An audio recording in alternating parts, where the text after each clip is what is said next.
Welcome, everyone. My name is Zunaid Suleman, and I'll be your host for this episode in the South Asian in Sports podcast. We've got two great guests lined up, and usually I would go ahead and introduce them myself with a little bit of a blurb, but I've got a better idea. Take a look. We just quit our full-time jobs to build a sports media company. I just quit my investment banking job. And I just left my job at a large sports company. 2 years ago, we started a newsletter called The Fourth Quarter, where we covered how capital and technology is changing the world of sports. And slowly, we started building a following of team owners, investors, and executives who started reading us in their inbox every week. But we realized that information is scattered across many different platforms and is typically gatekept to the insiders in this industry. So, we're trying to change that. Our goal is to make sports business as accessible, engaging, and understandable for everyone, whether you're a newbie trying to break into the industry or you're a veteran in the space.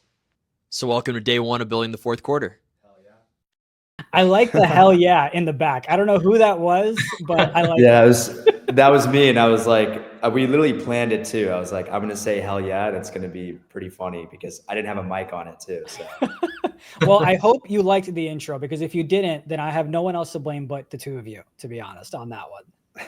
Yeah, Zunaid, we were messing around at the office late one night, and we're like, I think this would go viral. And honestly, like, we had to re-record a couple clips, and it was like fighting our inner cringe. Is like, I don't know, we should put this out there, but it ended up getting like 63,000 views on TikTok. So now we're in our influencer era, I guess. I love it. Hopefully you get the hundreds of thousands of dollars that comes in this influencer economy that we're in. So now that we kind of have insight on what y'all do, I'd love to know, like, what was, like, where were you when you said, okay, hey, we need to go ahead and start this newsletter? And I'd love to know the name, the reasoning behind the name, The Fourth Quarter. Yeah. So I'll go ahead on this because I think it was my basement actually that Sid and I came up with the idea of writing about sports business. At the time that we started, it was specifically focused on sports technology, but we were both back at home. It was my senior year of college, winter break. I'd actually just torn my meniscus really badly, and I was supposed to be home for an extra 2 months, right? And so typically it's a senior year of college. You're like, wow, I'm about to miss out on like a month or two of second semester. This is super unfortunate, right? It's like, the last year of being young again before you hit the workforce. And so I was home, as you try to like spend some time, like, or killing time, passing time by like watching movies, playing video games, whatever. I just got kind of bored, and I was like, hey, like, I've always wanted to build. Sid and I have talked about, starting a business together. I was about to go into investment banking, but this is my like last like hoorah of like trying something new and cool. Sid was also home at the same time. And so Sid would always come by to my basement just to hang out. And we were like, hey, let's just like do something, and let's just do something that's like very simple and easy. And I think that's pen to paper and just writing. And so we picked a topic that we felt that we both were very passionate about and were very interested in, but not many people were covering the space. And so we looked at sports and entertainment, but specifically what's going on in tech.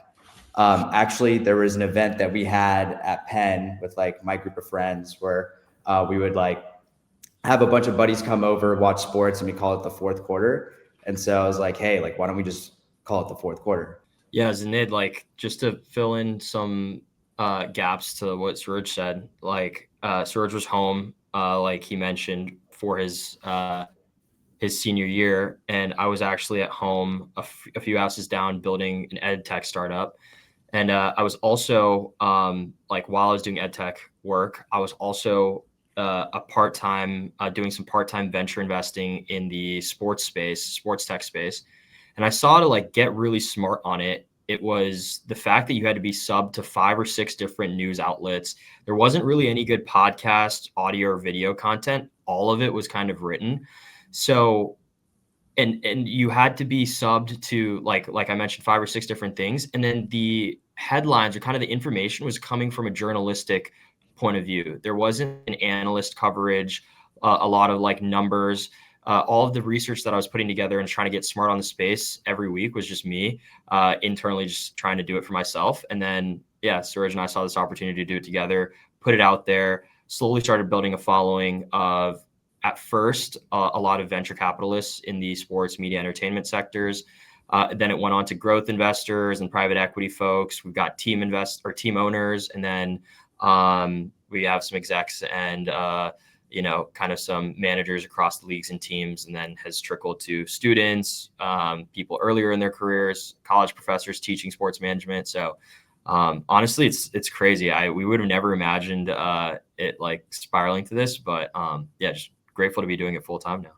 That answers my next question, because I took notes from your website, and it says your job is to reframe how the greater ecosystem sees the business of sports and entertainment. And it seems like there was just information everywhere, but it wasn't kind of in a one-stop shop type scenario, which is what you deliver. And of course, I've read your newsletters as well, including the hedge fund of, athletes getting into it. So it's nice to kind of get the nuggets of everything. So I can have better icebreakers than, hey, what's your favorite color when I go networking? So that's quite helpful as well. I know when we first talked about doing this podcast, you mentioned how you had friends that went ahead and subscribed, and that's how you kind of got your first subscribers. But how did posting on LinkedIn kind of drive that success for you all as well? Yeah, so early on when we started posting our newsletters, we aggregated a lot of what was going on in the space. So from venture capital to M&A, strategic ventures. And so we were mentioning a lot of companies that weren't getting as much press coverage as we would expect, especially on channels like LinkedIn. And they were making, big deals, right? Whether it was a partnership with another startup, or they're raising money, or if it was just a company that was buying another company. And so what I started doing, and usually I'd never really posted on LinkedIn unless it was a job announcement, was sharing all those insights on LinkedIn, right? As much as we, think about it as just like a business, media page, it is still social. And so I would tag a lot of these companies that were involved, right? And say, hey, here's the rundown of what's going on in M&A and strategic ventures. And through that, we were actually getting connected with people that were running those companies. Actually, the first post that I mentioned this company, Zvexa. They essentially do like data analysis for athletes particularly, and they're like able to be used on certain smart wearables like Whoop or Aura, right? A lot of athlete programs use it.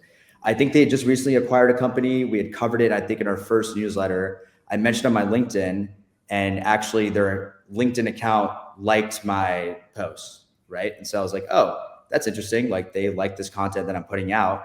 And so I reached out to someone at Zvexa, head of global partnerships, Shika. Funny enough, that's actually how Sid and I got introduced to South Asian in sports. And so just kind of, there's a very big network effect about just posting information online that's valuable, tagging, companies and people as well. I think it's a great place to not only like develop connections, but it was great for us to just grow, because Shika ended up being a longtime subscriber of our newsletter. Sid, what about you? How did LinkedIn or any other avenues that you use to kind of grow your newsletter, kind of get your words out there? 100%, Zunaid. Like, the LinkedIn was definitely the best distribution early. I also think we were like punching above our weight a bunch when we were like posting like relevant content, and also like content that wasn't like widely announced, I guess. And then, we had these LinkedIn connections, and I guess like, they're like, these guys are kind of like covering stuff we haven't heard yet. And then it was kind of novel. And then some was like, we were the first to have a deeper analysis on things. Sometimes we were the ones, we're not in the business of breaking news, but sometimes people would hear unique funding or kind of under the radar stuff on our platform first. So I think it built a lot of credibility. And then, slowly the personal brands developed. We were able to grow, from the newsletter referral mechanism kind of was like big on LinkedIn for us. And then, for the first time, actually recently, we had a gentleman, I'm blanking on his name, but we saw the fourth quarter was like quoted in somebody else's LinkedIn post for the first time. I was like, that's cool to see, so we've gotten to a point that it's kind of like superseded us. It's nice to get it like a backlink without actually working for the backlink sometimes. So that's a nice little added bonus there. Now, Sid, I know you've posted about AI in this space as well, right? And I know we often see on LinkedIn where it's so obvious, not just the dashes, but just the verbiage and the adjectives and all that stuff of how you've just literally copied and pasted your "I'm so delighted" to X, Y, and Z. What's your pet peeve when it comes to AI, especially in the space of newsletters where someone may be able to copy something reframe it in a different manner and send it out as well? So Suraj and I, because we spend most of our days writing now, it is almost like it's like a dog sniffing for something. We can like sniff out when something was written by AI like immediately, just because we're consuming a lot of different types of writing and content, also writing ourselves. And it seems like now, Zunaid, that most of the cool like when people talk about sports business, it's still a really cool topic. There's really cool technologies, athletes are involved, a lot of money is involved, cool tech. So the topics themselves are really, really interesting. But now our LinkedIn, at least mine and Suraj's, are like flooded with like AI slop of people like trying to, recap this technology or, make a cool announcement or kind of shout something out. And I think like there should be more of people doing that, but not with AI. It's that you could see the same different types of like verbiages, the different types of punctuation and stuff. And I have like a very strong thesis that like readership amongst our generation, Gen Z and, Gen Alpha, and like is as going down in the younger generations. So, Suraj and I have debated a lot of like, are we in the right medium, right? Like we're writing for an older audience technically. I don't know if the younger audience is going to be reading our technical information and stuff, but I think that there might be a day where human writing and writing that's just all done with, just human thoughts and not AI intervention might be considered pieces of art one day. So yeah, I'm taking a super, super long bet on our writing. And I think that AI is great for research, but I think the moment you start interjecting it into human voice and stuff, I think I saw something online that I think 50% of written content online is done by AI now, which is shocking, right? And then you have like CEOs of companies going on big panels and and whatnot, and just like interviews saying that they're using AI to like write all their emails and stuff, and they're very influential figures and a bunch of broadcasted to millions of people. So I think that type of adoption in terms of AI writing is going to grow. So I think it's also important to make sure we don't lose sight of our human writing as well. I feel like AI is now like a crutch of mine. And Serge, I don't know if you agree, but like even when I'm sending a simple email, which we'll talk about networking here shortly, I still send it through ChatGPT. I'm like, did I miss something? Is there a better way to do this? And then it just sends me back sometimes a version that's better. I'm like, oh yeah, that makes sense. That's exactly what I wanted to say. But now we're like relying on it so much that it's like at least I feel that we've forgotten how to think for ourselves sometimes. No, I 100% agree. I actually think that, and this is to echo Sid's point, I actually think AI is like diluting our writing personalities, right? Like back in the day, like you would watch, like when you're just reading a book, right? Like in high school or something in your like AP Lang class, right? You could just tell like the writer's style, right? But as everyone is using AI, especially on LinkedIn primarily as a channel, most of it just sounds the same, right? Like I'm looking at content and it's like, as much as I'm processing information that might be helpful, right? So like on LinkedIn specifically, like it can be helpful to see, oh, like this company just raised a round and there's a full blown explanation, whether I think it's AI or not, like maybe the information's helpful. But I think what's really lacking is like real takes, right? And I think that's where your personality develops, especially through a writing format. And I think AI as a crutch is just going to dilute that. It's going to make it worse. Everyone's going to sound pretty much the same. And so that's like one thing that Sid and I are very focused on in our writing is making sure that we're providing real takes, we're bringing out our personality, and it makes it more interesting to hear about a topic, right? And so I think at some point, more people will start to do that because they'll start to realize that their writing literally sounds exactly the same as someone else's. And that's what's going to make it art, right? As Sid said, like at some point in time, and I completely agree too, that people will really cherish what they believe is someone speaking to them from the soul. And I think that could be related into research too, right? Like Sid and I do very much business related writing, but that will soon be art as well if it's straight human and it's not AI. I feel like that needs to be your new tagline, newsletter from the soul, except for sports and entertainment. I think I like that one. Now, before I move on from this topic though, Serge, I'm gonna stick with you and then I'll go to you, Sid. Are there any favorite AI agents or tools that you use that you think the viewers should know about, whether it's in the writing space, the creative space, or otherwise? Yeah, so I'll talk about one. I wouldn't really consider it AI agent, but I just like, it's not that I'm like automating like a certain process. But one thing that I really like to research, specifically like surfing tweets, is Grok, because a lot of sports entertainment is consumer focused. And I think that you can look at the data as much as you want, but sometimes like getting the tweets or anecdotes of like certain experiences that people have when it's a topic that we're covering is something that I like to search for. One of like my favorite deep dives that I wrote was the community health and wellness startups and how they're propagating everywhere in the US and they're actually venture scalable. And the way that I was backing it up is more anecdotes from like how Gen Z and millennials feel about social disconnection and how they want to, come together and do it through like a much more health oriented way. And to do that, like you can collect data, but at the same time, like actually understanding the story and the anecdotes is super helpful. And so Grok is great for that because now I can surface tweets of like what the Gen Z and millennials are like actually saying and what their feelings are, right? So that's like an interesting way of using AI to like conduct research on like a not data level. But then other than that, like I think just certain LLMs, like, I mean, even like ChatGPT are just great for research, especially if you already have a thesis in mind and you need to find like certain sources to check out. It's like really good at pulling those together. I've heard Grok has like an extreme mode. I have no clue what that means, but from the laughter, I feel like maybe I shouldn't go too deep into it, but haven't tried it. Might have to, maybe an incognito mode. I don't know. But Sid, what are some of your favorite ones? So there's a couple. Zunaid, I'd say like we're just venturing and kind of playing into this right now. So we aren't experts in it by any means, but Suraj and I are getting into short form as well now. So basically, how do you retrofit your smart, your kind of like detailed newsletter stuff into an audience that might not understand that? And how do you like kind of dumb down a lot of topics and make them accessible to like people that are consuming this on TikTok and short form?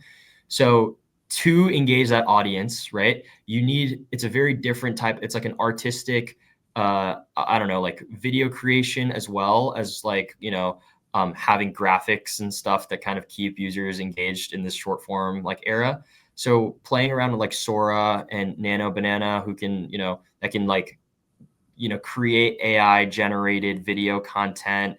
Serge and I are playing around with that kind of stuff, being like B-roll footage as we talk about something in like a part of the screen while that plays. And that's like relevant. So if we're talking about Tom Brady and his business ventures, right? Can we get like a, football related or quarterback related stuff or, money and like how can you visualize that and with AI, like really cool ways in sports. So playing around with those a lot right now. I would say those are the ones I'm interested in like kind of going down further.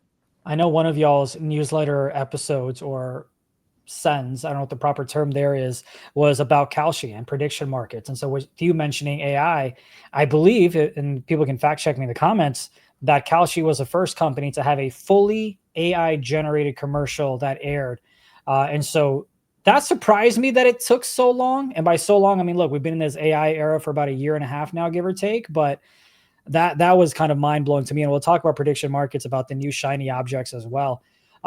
Before I move on to networking and your partnership with Courtside as well, I'm curious, was there a decision outside of Courtside that you feel you guys had to make to kind of change the trajectory of the fourth quarter, whether it panned out or it didn't? Anything come to mind? One thing, Zunaid, is like Suraj and I had a bunch of internal dialogues like over the last almost 2 years of writing this, of like we thought this could be bigger than what it was. We were not optimizing it to be any kind of business previously. Suraj was in San Francisco. I was in New York. We're both working corporate jobs at Fanatics and Bank of America. And we would literally try to squeeze 30 minutes on me taking, the head blows on like late nights and Suraj, getting the early mornings just to get 30 minutes with each other on like a Zoom call to like discuss, the topic for the week, whether we edited like each other's work. And it's like, dude, this wasn't the direction we wanted to go, or like, this is great. Like, this is what I would add to it. And it was just, we were sending it out at 7 p.m. on Friday night EST, like after like work days. Right. And like, not optimal for send time for a newsletter. No, everyone's checked out.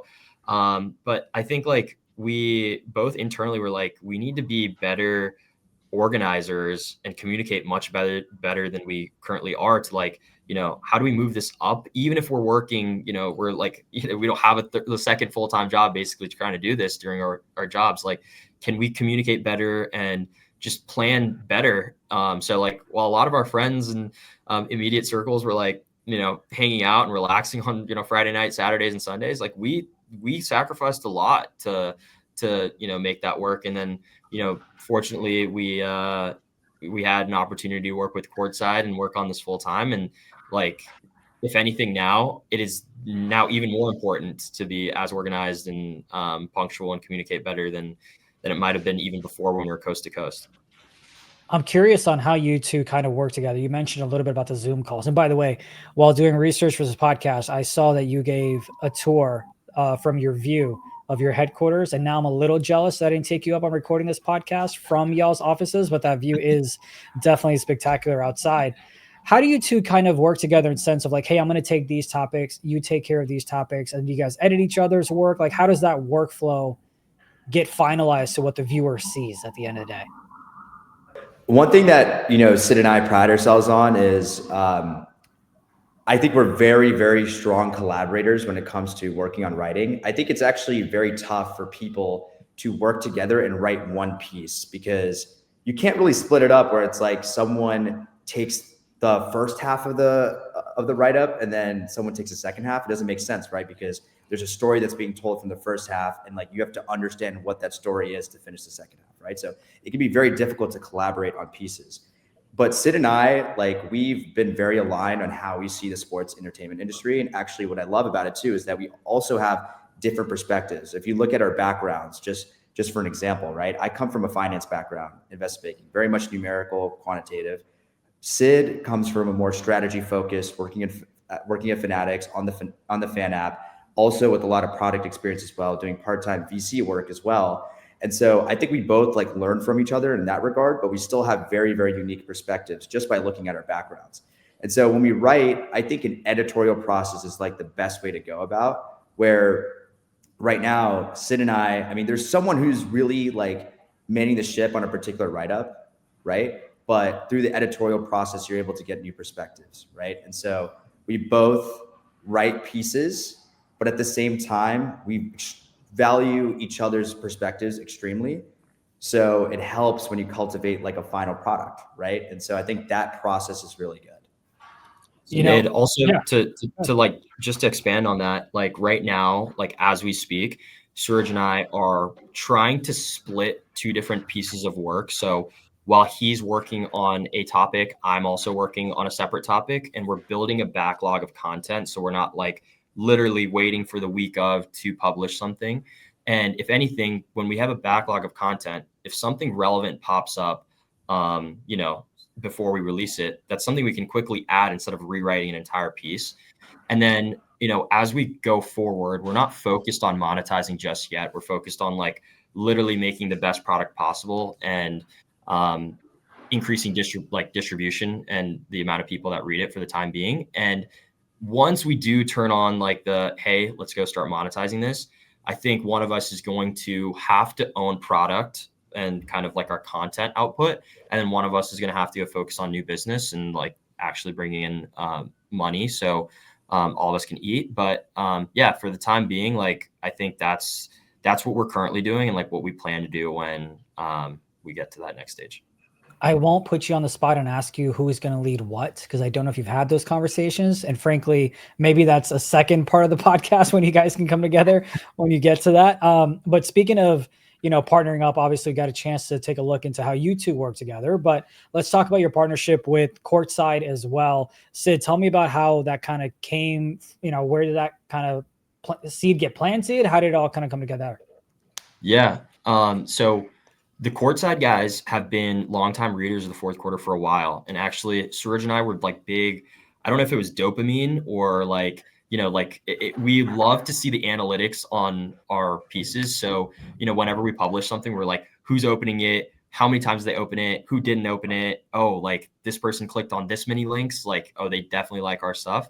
And constantly, from every edition we put out weekly, the courtside guys, not just one or two of them, the entire team was putting together, or they were just making our top or leaderboard on some of our more engaged readers. So I think Suraj happened to reach out to Deep and Parikh, a partner here at Courtside, one off. I actually happened to reach out to Kai Bond, another partner here at Courtside, one off. And I think the story that we were told from them is that in a few consecutive weeks in a row, I think our newsletters were circulating internally with them. And then, the question was asked, like, do any of us like know these guys? Like, if we talk to them? And then, there was some prior conversations and they're like, well, we should probably think of doing something with them. So, we started conversations. Deep in Parikh was kind of our lead kind of person on the courtside side, and trying to make a deal happen. And he started those conversations about May. And then Suraj and I left our jobs to work on this full time in September. So it was about, 4 or 5 months of just like behind the scenes work. In addition to our full-time jobs and writing the newsletter and building it, it was like a third full-time job. It seemed like it was very stressful at times, and like, a lot of back and forth, but I don't think we could have gotten better partners. We're building a joint venture together in trying to be the go-to hub for the business of sports and entertainment. They were one of the earliest, if not the earliest, early stage venture fund in sports. And, we were this up and coming property covering and analyzing it. And I think, that Suraj and I do it better than, the other people out there. So I thought it was just like a natural like fit. We've learned, we're in their office now. They gave us, gracious enough to give us some office space. So we're definitely not working out of our tiny apartments. And we were learning a lot from them. And I think it's just like an awesome thing for our careers right now. I thought you were going to name drop who those other people were. But you just stopped just short. You stopped just short. Suraj, what does the partnership kind of mean to you, and where do you hope this takes you? And like, let's use a cliche question of in the next 5 years. Yeah, so it definitely means a lot. I think Courtside is like, one of the best partners you can have, especially when it comes to a joint venture in the media space. Actually, when Sid and I were first getting into writing the fourth quarter, one thing that we wanted to do was also research the landscape, right? And like Sid said, they were one of the first people that were involved in like the sports venture space. And they were actually one of the first VCs that I came across in sports. And it was cool, actually. Vasu, who's one of the founders of Courtside, was also UPenn alma mater. So I was like, oh, that's really cool that like he, went to Penn, ended up doing a sports startup, successful sports startup, and then started his own VC fund. And so I think they're great partners also from the media side, because they've also seeded The Athletic, which ended up selling for 500 million plus to New York Times. They've, worked with some generational founders in the media space, especially in sports media. So I think from their perspective, or understanding their perspective, is really helpful for us. We've also got to meet really cool people that have very interesting perspectives in the industry, just because they've been, longtime people in the sports business space. So definitely great partnership. When it comes to the next 5 years, I would say, honestly, I'm taking this day by day. But one thing that I will say is that this is an extremely unique opportunity that I just think like investment banking wasn't going to give me, right? I get to, research, learn, talk to people who are insiders in the space, sports entertainment. I mean, how cool is that? That's something that, Sid and I have been like in love with sports for forever, right? And the fact that we get to be behind the curtains in the business side of things. I mean, honestly, I'm like blessed that I'm in this position. But now it's just, focus on executing. I can only imagine kind of just going to your favorite teams and covering them from a business angle, right? I mentioned how you wrote about hedge funds and athletes kind of getting involved in that space as well. But now you get to not just see the game from how viewers may see it at home, but you see different things. Like, for example, when I watch shows and broadcast now, I'm paying attention to lower thirds, graphics, camera angles, production. And now you get to kind of see it from a different angle in terms of the sports and the business and the sponsorship side of things as well. Let's talk about networking. I know personally, at this time, I think all of us, no matter where you are in your career, you're networking or you're being a mentor, a mentee. I know there are companies that I'd love to work for that I respectfully slide into their DMs on LinkedIn. Sid, how do you kind of approach networking yourself, whether it's in the newsletter business or someone else whose story you just want to hear or talk to? How do you approach the game? Yeah. So, Zunaid, I actually had a company that I started before a couple of years ago called Career Hus, and essentially I was helping college students and early career talent land their their dream jobs and internships. And kind of like the silver lining outside of like all of this like perfectly tailored resume and LinkedIn profile and all of this is like it all boiled down to relationships. And like you would probably get hired if you had a good relationship with somebody and you had all these other check boxes than if you had like the perfect stuff and perfect check boxes and then no relationship with somebody there. So it's something that I've like also tried to embody as well. Like I've messed up so many times and failed forward of like how to do it and how not to do it. And I think like one is you just have to be curious about other people, right? Like I think a lot of people come into networking with the fact that like I want something from you and I don't want to reveal that I want something from you. So like that's why I'm talking to you. And like it definitely should not be that way. It should be I'm so curious and like you have, I want to talk to you because you have such an interesting journey and you just have a cool background. I want to like know what that was like. Like maybe and maybe there's not something tangible that comes off from like one networking call or 10, but it's like who those people know, right? Like eventually if you build a good enough relationship with somebody, they'll be willing to expand and kind of extend their network to you, and then their network becomes your network, and it's all this like this relationship building thing. And yeah, I mean throughout this process of the newsletter stuff, like Suraj and I have been super fortunate to like meet awesome people, like one interview a lot of cool people, feature them on our newsletters. We've been fortunate enough to get job offers through this like serendipitously, which I think would have circumvented a lot of bureaucracy of like interviews. And honestly, maybe we were also being qualified for, we were in some conversations for roles that we probably would not have been, considered for if we weren't, if we didn't go through this alternative path. But yeah, that's what I would say. Suraj, I don't know, like what else have you picked up, I guess on like the networking front?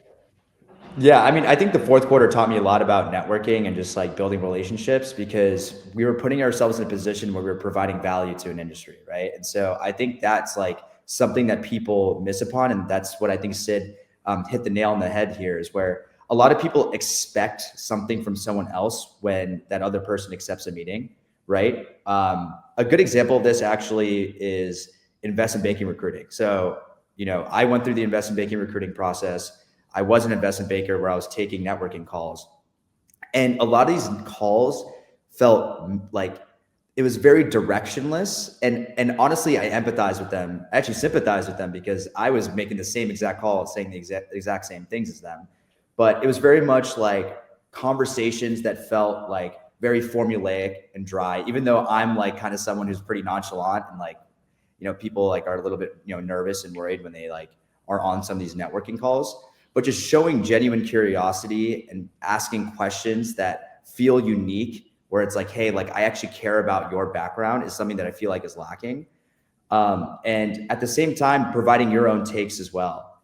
And so I think that's what the fourth quarter has really taught me from the relationship perspective, is because we're always providing our own takes. So if I ever do mention a company or a take on them, and I actually wanted to meet someone in that space, like I always shared it with them. I was like, hey, like this is actually what I said about this topic in sports, right? I know that you're involved in this space for X, Y, and Z. This is how you see things. I wonder if this helps and change your perspective, right? And that actually invites conversation. Also, the second thing that I'd recommend, and we've actually been seeing this recently after our TikTok went viral, is people hitting us up saying, hey, like I want to work for the fourth quarter. I wish we were hiring, but we're not. And they just send a resume, right? Like, I'm telling you, I did the same thing for investment banking. That's just not going to work, right? It's like actually developing that relationship, providing value, being intellectually curious, and let that develop over time. Because I promise you, whether you get something or not from it, it only really matters if you actually made a genuine connection with that person. Yeah. Because that will pay way more dividends down the line, right? Like serendipitous stuff only happens when you put yourself in that position. Otherwise, it's not. Zunaid, one last thing, Please. like on the newsletter specific and kind of venture capital specific stuff. it's funny. Like everyone wants to get like a VC's time, whether to like pitch them to like get their startup funded, or they want to like break into the industry and they're like, oh, I want to be, investor in the space. And more so if anything like the sports sector, because that's even more niche than just like breaking into just venture generally.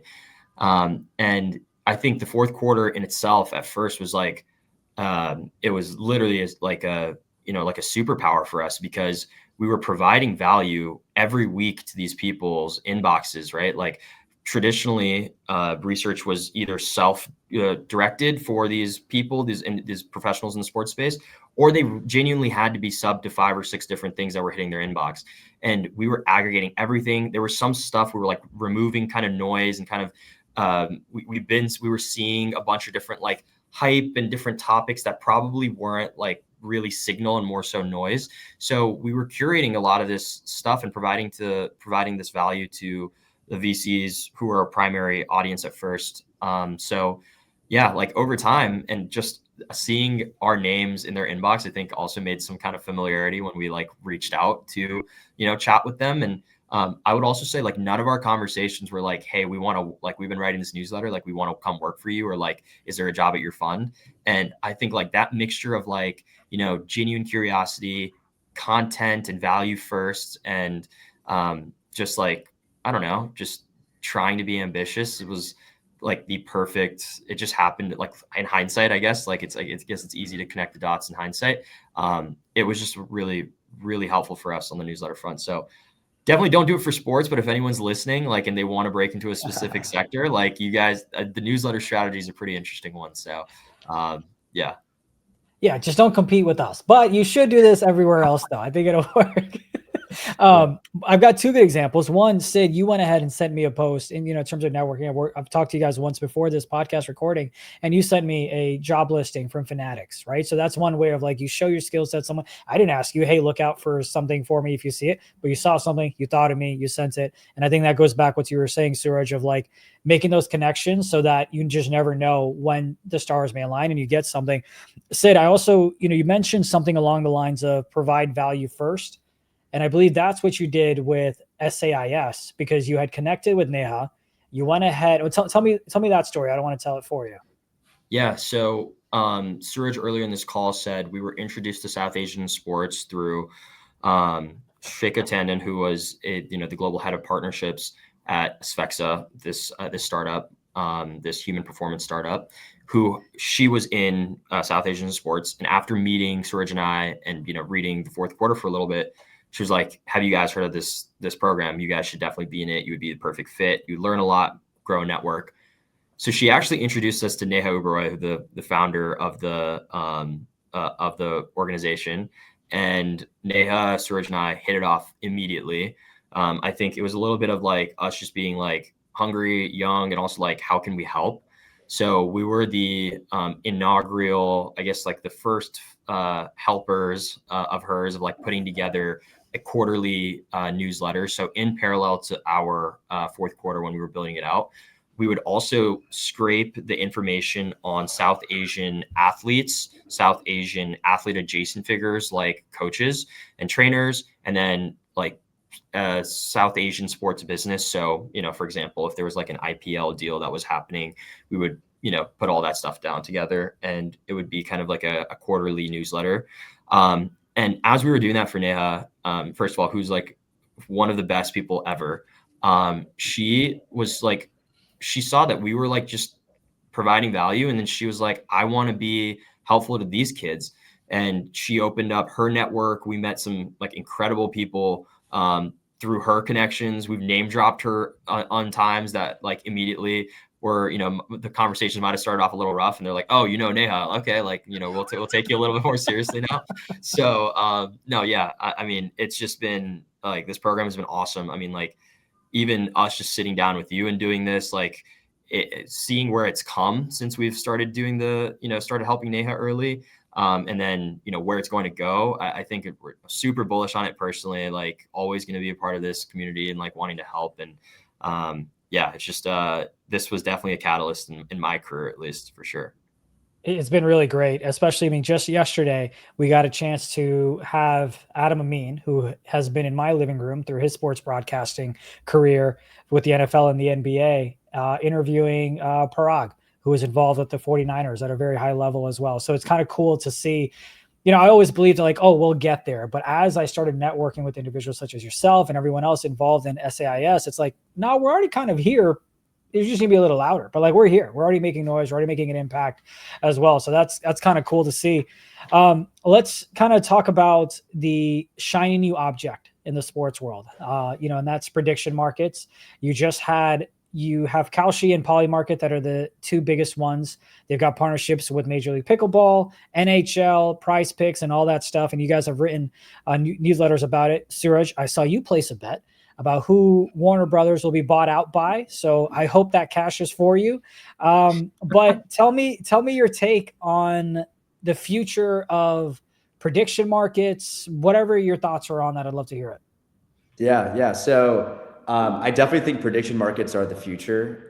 You can just tell by like the way that traditional or legacy sports books are making moves right now. For example, DraftKings just bought Railbirds, which has a CFTC license, which gives them an entrance into the prediction markets game.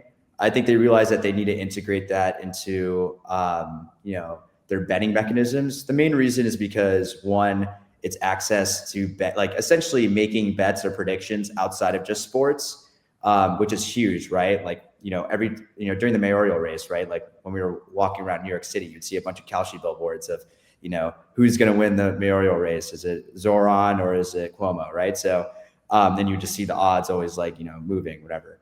And so I think people are definitely interested in betting on, pop culture, politics, right? Geopolitics, even like if the Fed is going to cut rates by 25 or 50 bips, right? Just random, very niche stuff. But like people are, there's a lot of volume going in that space, right? So sports books definitely want to like have access to that. And also what we're seeing is that at the same time, it's still beneficial for, certain players, even for example, Prize Picks, right? They just partnered with Kalshi, right? Kalshi and Polymarket definitely see a lot of these DFS, daily fantasy sports, where you can essentially bet. They see these platforms as great ways for distribution, right? Like they've, curated a high, I would say a quality audience of people that, consistently use Prize Picks or, Underdog or Better, whichever ones it is that you use. And so now they're implementing prediction market tools as well. And obviously it's, way less expensive for the bettor, right? There's not as much VIG, right? That like typical, sports books that you're going to have to deal with. And so, yeah, I think it's a very big disruptor, but I don't think it's something that just replaces and eats everything up. Right. Like I think essentially a lot of these sports books, these DFS platforms are just going to partner with them. Yeah. While it still makes Kalshi and Polymark the center of attention, I don't think it's something that just entirely like eats Flutter Entertainment or DraftKings. Yeah. Right. But that's kind of my take. I actually have a differing opinion than Suraj on this. So I actually do think that, I don't think anything is in like, explode in flames by any means, but I do think all of the two biggest players in the prediction markets are Kalshi and Polymarket, and Suraj said this, but every traditional sports book and daily fantasy sports platform is racing to get a partnership done with them, because if you think about it, right, sports and sports betting or whatever is like a subsect of all of the general things that a person could traditionally bet on. Now you're like creatively maneuvering kind of these weird blurry lines with prediction markets. So like you're telling me I can bet on what color tie Donald Trump's going to wear to this next presser or something like that. Like there's like, or that's just one example. Like if you wanted to see like Suraj's example, right? Predict or guess who is going to come, who's going to be the successful acquirer in like a blockbuster deal on like a media company.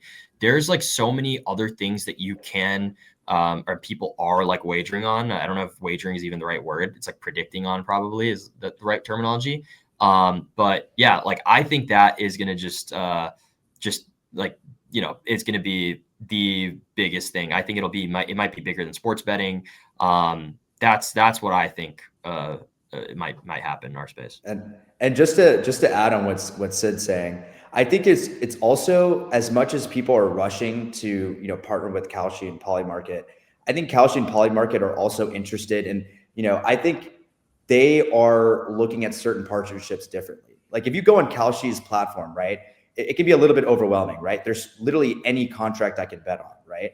But what they're seeing these different DFS, like what the main benefit, not only the main benefit that some of these DFS platforms have, for example, Prize Picks, right? It's a lot of people who are interested in sports, right? And so they just want to go, if they want to use prediction market tooling, they might not want to go directly on Kalshi. If there's a partnership with Prize Picks, I go on Prize Picks, and maybe I only care about betting on or making predictions on sports, pop culture, and entertainment, because that's what Prize Picks, platform has curated as an audience. Right. And so now Kalshi has access to that, where it's not like people going into Kalshi and it's just super overwhelming because, look, I don't really care about, who wins the mayoral race or anything political or any of all that stuff. But that's like the first thing that pops up because there's tons of volume going into those contracts. Now I just go on Prize Picks. I can make those predictions myself. So those are still opportunities. It's interesting, Sid. I agree with you on this too. It's like one thing, it won't like eat up everything, but I mean, as you can see, like Flutter Entertainment and DraftKings, their stock has definitely been hit by the massive growth that Kalshi and Polymarket has. And I think that is essentially going to be the trend, just because that's typically how it works for a disruptor. But Sid, you might agree with me on this. I actually like being in the spot of like a DFS, like a Prize Picks, for example, because you get that partnership, you've curated that audience.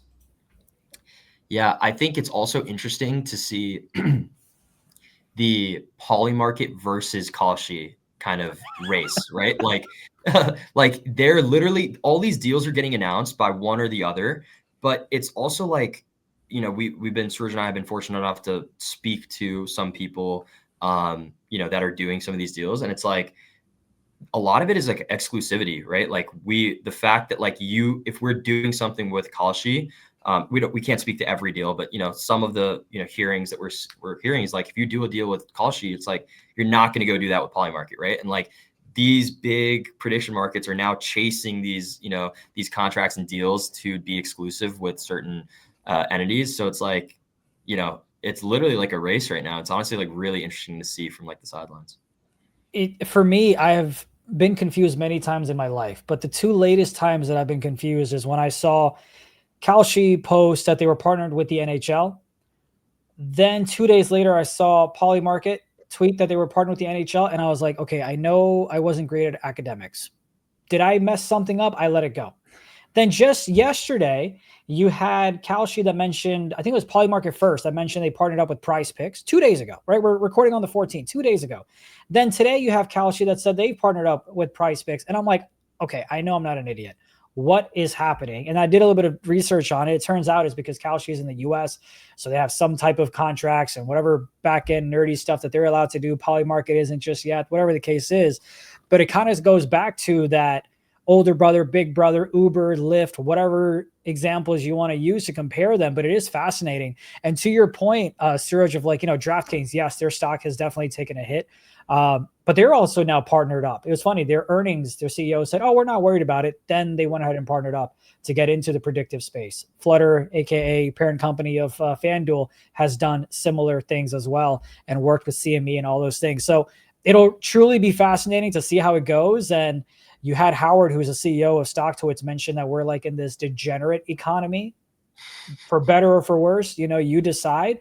But that's kind of truly what it is. You have options with Robinhood, and then you've got predictive markets here as well. So I think it's fascinating, and I think all three of us can have a whole episode on this. So where does the fourth quarter go from here? Suraj, I know you said you're taking it day by day.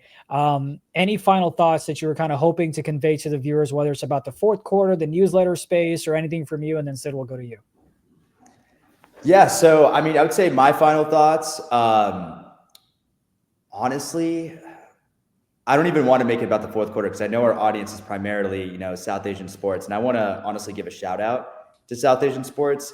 Definitely, one of the biggest communities that we've seen have really engaged with our newsletter, engaged with our content that Sid and I have put out. So I wanted to say thank you to all the people watching who might be in South Asian sports, who've heard of us or, subscribed to the fourth quarter. It's definitely been a journey. It's definitely been a ride. Obviously, like there's, so much more to come. But it's interesting actually, like as the fourth quarter, like as honestly, about the exact same time as Sid and I, went full time to do the fourth quarter, South Asian sports has grown massively, right? Like I've been to a lot of great events that South Asian sports have, put together. Obviously I know Parul is, a star on the team that's been helping Neha out. It's been really great to see the growth, and it's kind of like the same trajectory, or like at the same time as when Sid and I did, did the fourth quarter full time. So one thing I will say, it's cool. Like we get to grow with you guys as well, with our community, with South Asian sports. So I'm really excited for that. And of course, we'll plug in the newsletter and your socials in the description as well. Sid, you don't have to be humble. You can brag. You can kind of take the limelight if you'd like with your final thoughts. See, so Suraj strategically made me the bad guy here. He just, didn't talk about us, and he's making me talk about us after he, shout out the entire community. So, yeah, that's great. He only shouted out 1 billion people. I mean, it's all good. No pressure on how you want to end it. No, and in all honesty though, like South Asian sports has been awesome. It's been a catalyst, like I mentioned. As it pertains to the fourth quarter, Zunaid, like I think there is a really, really, really big opportunity to be the definitive voice covering the business of sports and entertainment, and not just like headlines. I mean, actual depth, analyst level coverage as this asset class becomes institutionalized, as it's literally happening as we speak. So like, I think there's a big opportunity there. I also think we're going to be doing it in like a new media, next gen engaging way where the content's super digestible for the next generation of professional team owners, executives, professionals in the space. And yeah, I think it's just the beginning, and I'm super excited to, blow up on the socials and, provide value to everybody trying to break into the industry, continue growing the newsletter and like servicing that, the team owners and the executives and the investors, and then also, everybody in between. And hopefully we'll stand up a podcast soon, and that'll be another venture of ours. And and hopefully when we do that, Zunaid, where this is like part 2 and we're coming back on the South Asian Sports Pod, announcing it. So, yeah. I love it. I do love how clean the website is. Again, you guys can go to thefourthquarter.co. We'll put it in the description as well.